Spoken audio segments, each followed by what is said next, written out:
Good morning students. आज हम moral science में चैप्टर नंबर 3 पढ़ेंगे, जिसका टाइटल है गॉड मेक्स थिंग्स पॉसिबल। कि भगवान हर बात को संभव बना सकते हैं। यानी इस दुनिया में जितने भी काम होते हैं वो सब गॉड की मर्ज़ी से, भगवान की मर्ज़ी से ही होते हैं। उनकी मर्ज़ी के बिना दुनिया में एक पत्ता भी नहीं हिलता। इसका थॉट है, the more we depend on God the more dependable we find he is. कि हम भगवान पर अगर अपने आप को छोड़ देते हैं तो वह अपने अस्तित्व का एहसास दिला देता है कि वाकई में वह शक्ति है। इसके जो लर्निंग ऑब्जेक्टिव्स हैं, God makes happen everything that happens. कि इस दुनिया में जो कुछ भी होता है वह ईश्वर की मर्जी से ही होता है। God supervises every action of every living beings on this planet.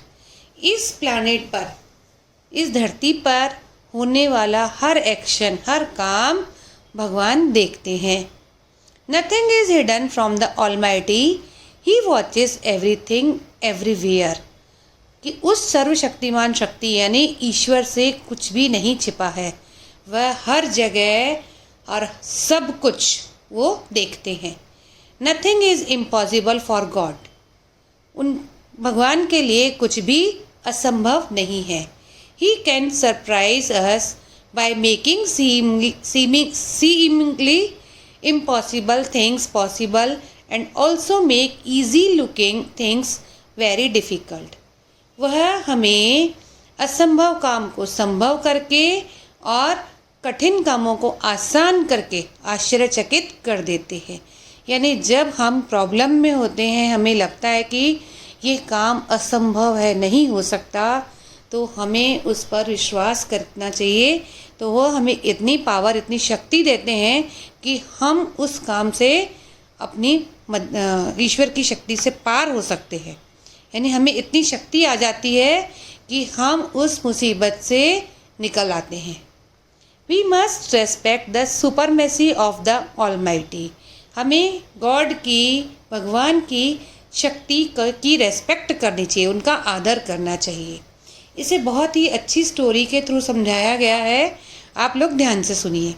जुमरू was a young boy who lived in a small but beautiful village called Paltanpur. Jumru एक जवान बच्चा था जो कि एक छोटे से लेकिन सुंदर गांव में रहता था जिसका नाम था Paltanpur. His family owned a piece of land on which his father and brothers grew potatoes.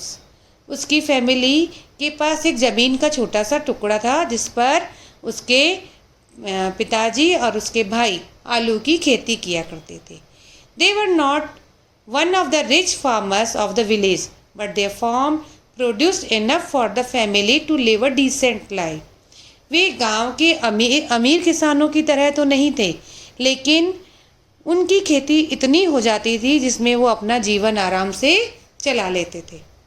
Though he was only 10 years old, Zumru often visited the farm and also helped his father and brothers in their work।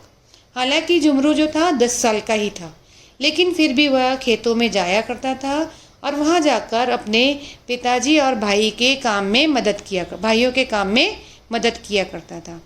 He loved their field, visiting it always gave him immense joy। वह अपने खेतों से बहुत प्यार करता था और वहाँ जाकर उसे बहुत ही खुशी मिलती थी। Life had been going on fairly well for Jumru and his family until their village was hit by a severe drop. उनका जीवन, मतलब जुमरू और उसकी फैमिली की लाइफ बिल्कुल आसानी से चल रही थी, लेकिन गांव में एक बहुत ही भयंकर सूखा पड़ा। For 1 full year, पलतानपुर received to no rain। पूरा 1 साल तक पलतानपुर में बारिश नहीं हुई। Since agriculture was its lifeline, the economy of the village was badly affected। गांव में सिर्फ खेती बाड़ी नहीं बल्कि जितने भी सारे काम थे वो बुरी तरह से प्रभावित हुए। Jumru's family as well as most other families in Paltanpur faced a crisis that they had never seen before। Jhumru और उसके परिवार ने और पल्तानपुर के जितने भी फैमिलीज थी, इससे बुरी कंडीशन कभी भी नहीं देखी थी। Their standing crops were destroyed for want of proper irrigation. उनकी खड़ी फसलें बारिश के बिना पूरी तरह से नष्ट हो गई थी। Their parched lands began to develop cracks all over. उनके जो खेत थे उनमें दरारें, सूखे के कारण दरारें पड़ना शुरू हो गई थी।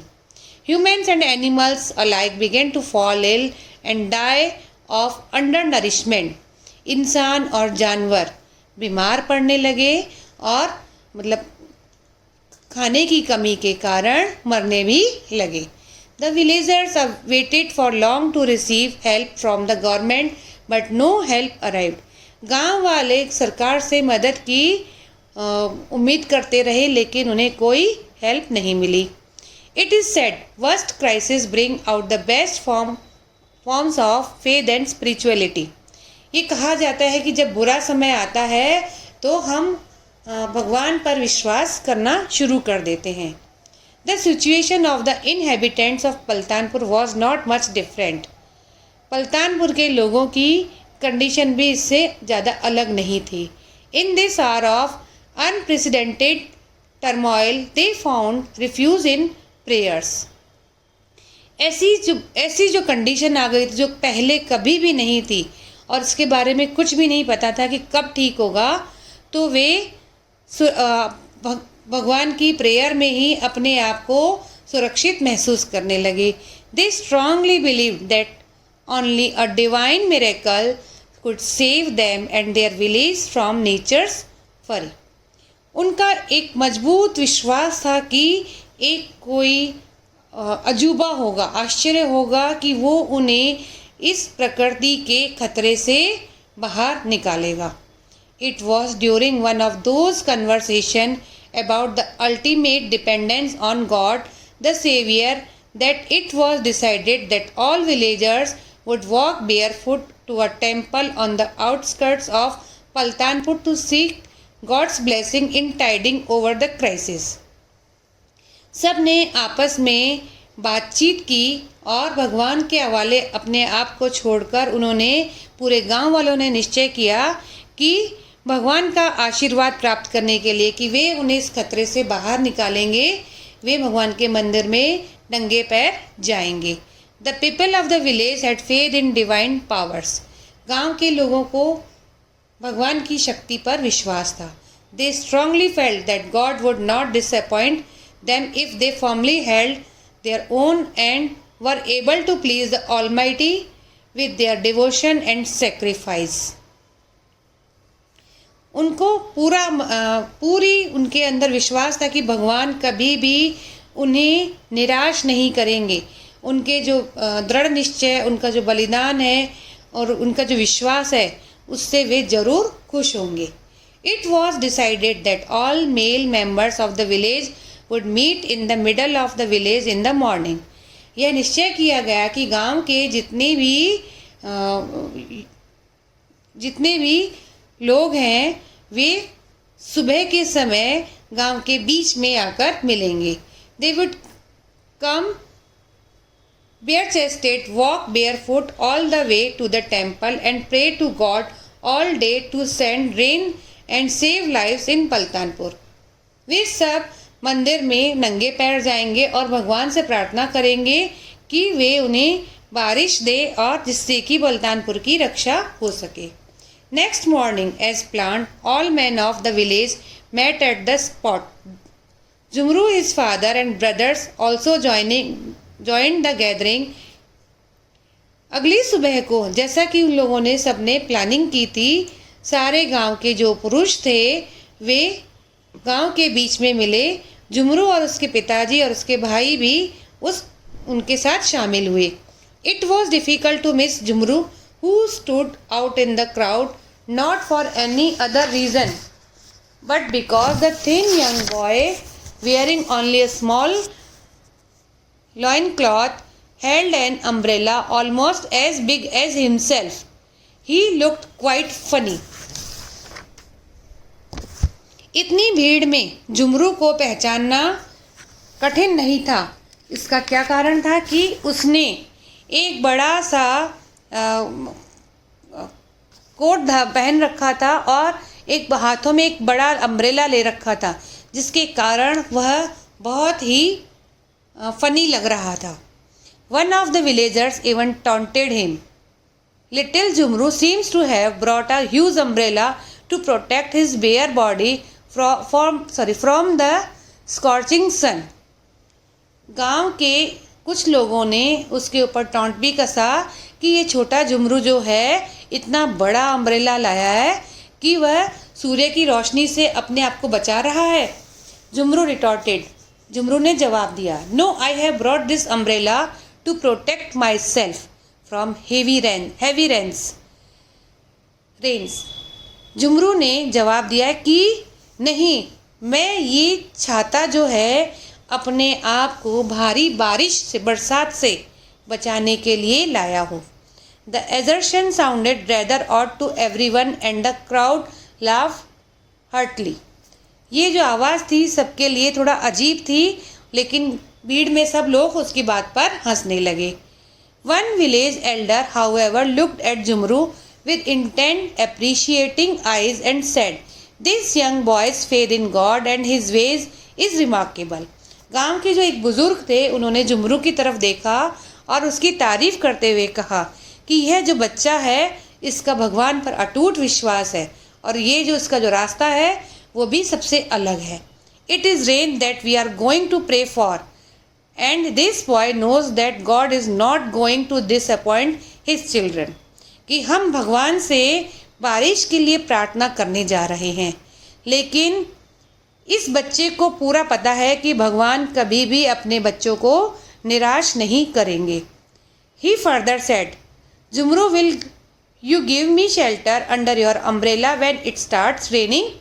तब उसने जुमरू से कहा कि जुमरू, जब बारिश शुरू होगी तो क्या तुम मुझे अपने छाते के नीचे ले लोगे? Jumru smiled and said politely, of course this umbrella is big enough for the two of us. Jumru ने मुस्कुराते हुए विनम्रता से कहा, हाँ, ये छाता हम दो जनों के लिए काफ़ी है. All the men started walking towards the temple, many of them chanting God's name and in their hearts praying to the Almighty to send rains and save the beautiful village people and animals. सारे गांव के लोग मंदिर की ओर चले. उनमें से काफ़ी लोग भगवान का नाम बुला रहे थे और सबके दिल में, सब अपने अपने मन में प्रार्थना कर रहे थे कि हे भगवान, हमें बारिश दे दो जिससे कि इस खूबसूरत गांव, उसके लोग और इसके जानवर बच सके. While they were still on their way, the strong wind started blowing and the weather turned pleasantly cool. जब वे रास्ते में थे तभी एक तेज हवा बहना शुरू हो गई और मौसम जो था बिल्कुल ठंडा हो गया. Within minutes, some of them could feel a few droplets on their heads and faces. कुछ ही मिनटों में कुछ लोगों को महसूस हुआ कि उनके सिर पर और मुंह पर पानी की कुछ बूंदें आकर गिरी हैं. The small droplets were a little while later followed by a big raindrops and started pouring heavily. ये छोटी छोटी बूंदें जल्दी ही बड़ी हो गई और तेज बारिश होना शुरू हो गई. The touch of rain water on parched soil made men feel smile. The breeze cooled bodies and hearts alike, and the very sight made the villagers dance, sing and hope in joy. ये जो पानी की बरसात शुरू हुई उससे खेत भी मुस्कुराने लगे, ठंडी हवा बहने लगी, सबके दिल खुश हो गए और गांव वाले खुश होकर नाचने गाने लगे.